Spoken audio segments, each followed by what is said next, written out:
जैन परंपरा में अत्यधिक महत्व है। ऐसा कहा जाता है कि किसी को मुनि दीक्षा लेनी हो तो वो गणधर वलय की आराधना करे। हम लोग पाक्षिक प्रतिक्रमण करते हैं तो उसकी शुद्धि में गणधर वलय का पाठ होता है। आप लोग नित्य की पूजा में स्वस्तित्य प्रकंपात भूत केवलौघा ये जो पाठ पढ़ते हैं परमर्षि मंगल, यह भी एक प्रकार से गणधर वलय। गणधरों का स्मरण हमारे कल्याण का बहुत बड़ा कारण है।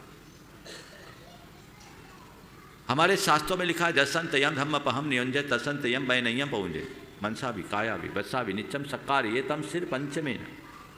जिनके माध्यम से हम धर्म के पथ को अंगीकार करें उनका विनय करो, मन से, वचन से, काय से और सिर झुका के पंचमांग से। हमें मार्ग किससे मिला? तीर्थंकरों से कि गणधरों से? गणधरों से।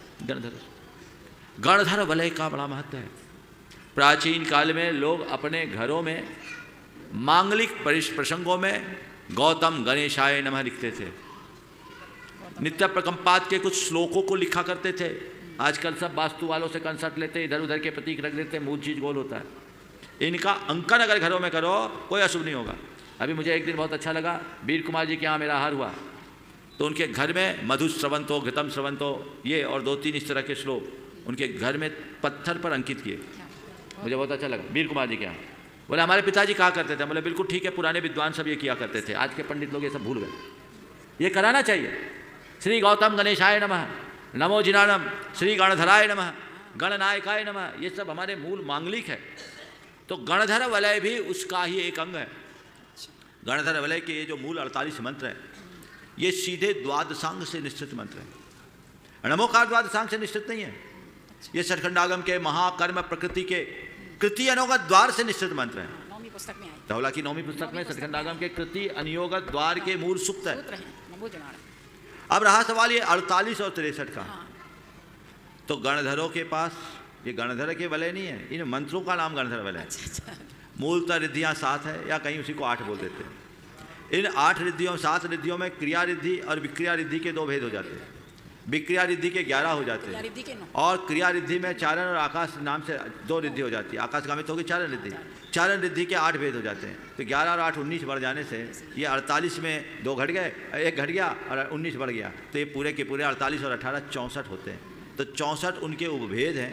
मूल 48 रिद्धियाँ हैं जिनके मूल 48 मंत्र हैं। इसलिए गणधर वलय की आराधना करनी चाहिए। और अनंतो ही चिणाणम मूल मंत्र है। अनंत अवधि है जिनकी केवल ज्ञानी के व्यक्ति में। इनको अर्थ में मत रखिए, ये 48 रिद्धियाँ नहीं है, 48 मंत्र हैं गणधर वलय के। और 64 रिद्धि जो है भेद की अपेक्षा में मूलतः रिद्धियाँ 48 होती हैं। तो उनको उसी तरीके से करना चाहिए। जहाँ तक इसके प्रभाव का सवाल है, मैंने बहुत लंबे समय तक इनका अभ्यास किया है और ये अनुभवगम्य है। सार्वजनिक रूप से मंत्रों के विषय में कहना उचित नहीं है। मंत्र कहते ही हैं रहस्य को। सही बात। जो रहस्य हो उसका नाम है मंत्र। समझ गए? मंत्रणा करना, मंत्र का अर्थ रहस्य होता है। और जो हमारे मन की रक्षा करे, मनम त्राति इति मंत्र है। जो मन की रक्षा करे वो मंत्र है। तो एक साधना है। पर जितनी बात सार्वजनिक रूप से मुझे कहने की थी वो मैंने कह दिया। अब बाकी बातें सार्वजनिक रूप से नहीं कहा जाता। शास्त्रों में ऐसा विधान है, गूढ़ विद्या का ज्ञान सबको नहीं दिया जाता। सम्यक दृष्टि को गूढ़ विद्या का ज्ञान सबको नहीं दिया जाता।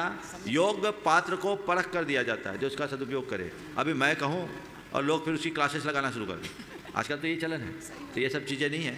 आज जो हम लोग शांति धारा करते हैं, शांति धारा में ये मंत्र है, इनका बड़ा प्रभाव है। असाधारण असर दिखता है। मैंने अनेक प्रसंगों में इनका अनुभव भी किया है, इसलिए उसको वहीं रखें।